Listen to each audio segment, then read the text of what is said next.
Всем привет! С вами снова я, Веня.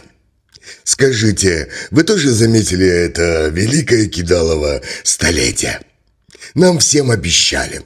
Нам всем обещали высокие технологии, безопасность, цифровой рай. А по факту?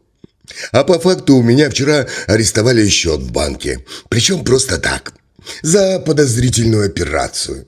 Я перевел маме тут 20 тысяч рублей на день рождения. И, видимо, алгоритм вдруг решил, что я спонсирую международный терроризм. Или что моя мама иноагент.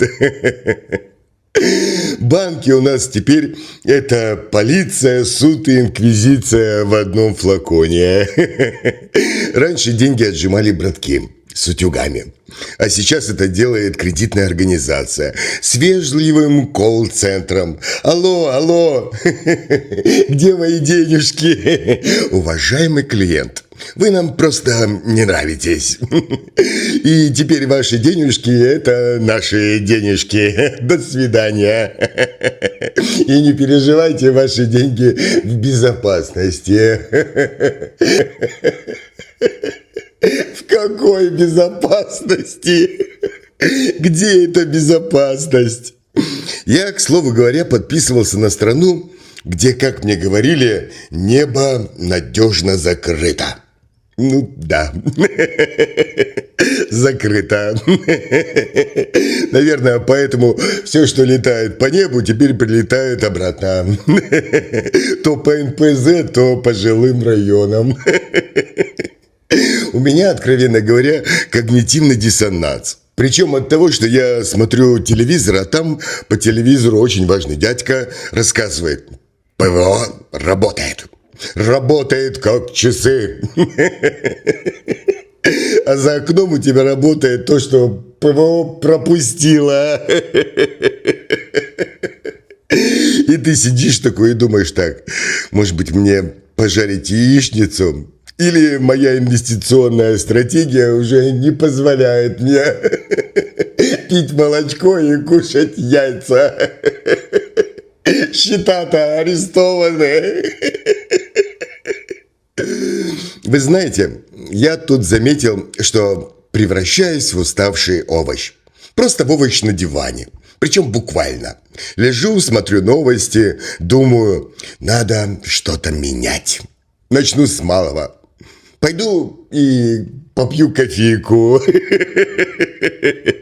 И тут бац, отключают интернет. Где-то то ли плановые учения, или просто так кому-то надо. Кто-то там решил, что интернет тебе больше не нужен. И ты такой сидишь в информационной изоляции. И нет, ты уже не раб. Ты не раб лампочки. Ты раб модема. Сидишь, тупишь на коробочку и ждешь. Вот-вот сейчас появится интернет. К слову говоря, моя любимая говорит: я свободный художник. Я рисую за донаты. А я такой говорю: так, стоп, любимая. Какой нахрен свободный художник? Завтра ведут цифровой рубль, и каждый твой донат будут отслеживать как запуск баллистической ракеты. А твои копейки будут под GPS. Маячком. Все время сигналить: копеечка пошла туда. И вы знаете, она не обиделась. Она просто покрутила виска и сказала, что я параноик. А я никакой не параноик. Я просто смотрю новости. И знаете, роман Оруэлла 1984 – это никакая не антиутопия. А это инструкция, которую там наверху какие-то взрослые умные дяди поняли слишком буквально. А самое смешное – это наши законы. Раньше сажали за убийство, а теперь тебя могут посадить за репост или за смс-очку. WhatsApp. Ценность человеческой жизни, кажется, немного пересмотрели. Причем в пользу пикселей и байтов. А за сообщение в мессенджере ты теперь становишься врагом государства №1. А если ты украл миллиард, ну, значит, у тебя эффективный менеджмент. Сиди себе спокойно в Лондоне. Ой, все это, конечно же, смешно. Но знаете, что меня действительно беспокоит? Меня беспокоят современные дети. Потому что наши современные дети – это реально бедные существа. Потому что у них каждый день в школе происходят разговоры о важном. Я даже боюсь спрашивать у своего племянника, что сегодня важного они проходили на уроках. Выживание в дикой природе или поиск врагов народа. А он мне такой тут на днях говорит: нам сказали, что всех, кто против войны, посадят. И родителей вызовут. Куда бы вы думали? К директору? Нет. Сразу в суд. В общем, у нас идеальнейшая система самозапугивания. Детский сад, ясли и все. Пришел в школу, и ты уже маленький чекист. Так что, дорогие родители, опасайтесь вести серьезные разговоры на кухне. У вас в доме чекист. Нет, вы не подумайте, я не ною. Я просто громко думаю. Потому что у нас осталась только одна свобода. Свобода мыслей. Но, как мне кажется, ненадолго. К слову говоря, тут ученые говорят, что уже недалеко то время, когда нам всем будут чипы вживлять прямо в мозг. А Роскомнадзор будет проверять наши сны. Представляете? Вам снится закат на море, и тут вам приходит штраф. Уважаемый гражданин, ваш сон признан экстремистским. Закат не марсианского оттенка. Да как так-то? В общем, я не призываю никого сжечь покрышки. Потому что смех – это единственное оружие, которое пока не арестовывает по 115 ФЗ.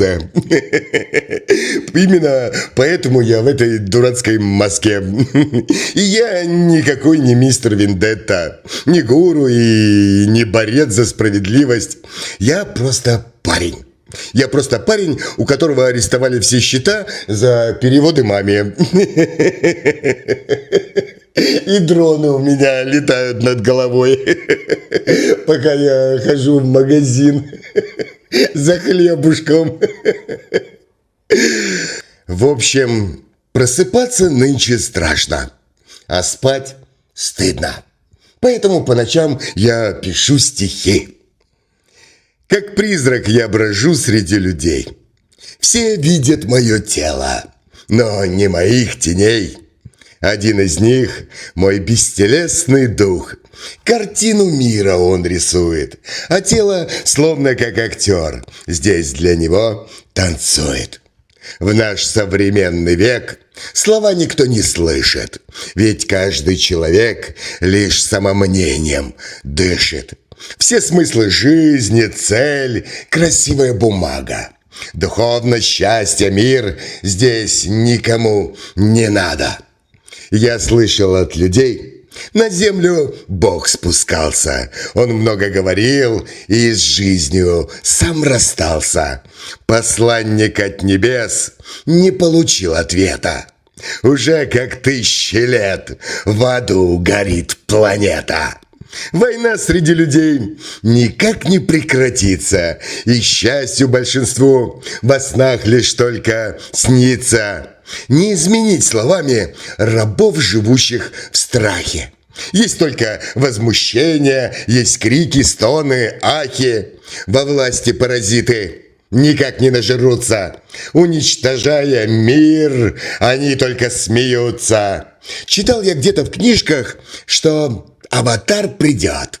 Но сам не понимаю, как он людей спасет. Словами паразитов никак не изменить. И все, что остается, всех демонов убить. Как скоморох на сцене, для духа я танцую. И я не улыбаюсь, я песню силы дую. Маньяков, террористов, педофилов давно пора убить. Воров и казнокрадов всех нужно посадить. Всем демонам вокруг пора бы обосраться. Им всем пора домой, под землю возвращаться. В общем, дорогие мои зрители, берегите себя и никому не верьте. И да пребудет с вами...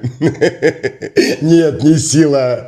Да пребудет с вами кэш. Ну а куда нынче без денежек?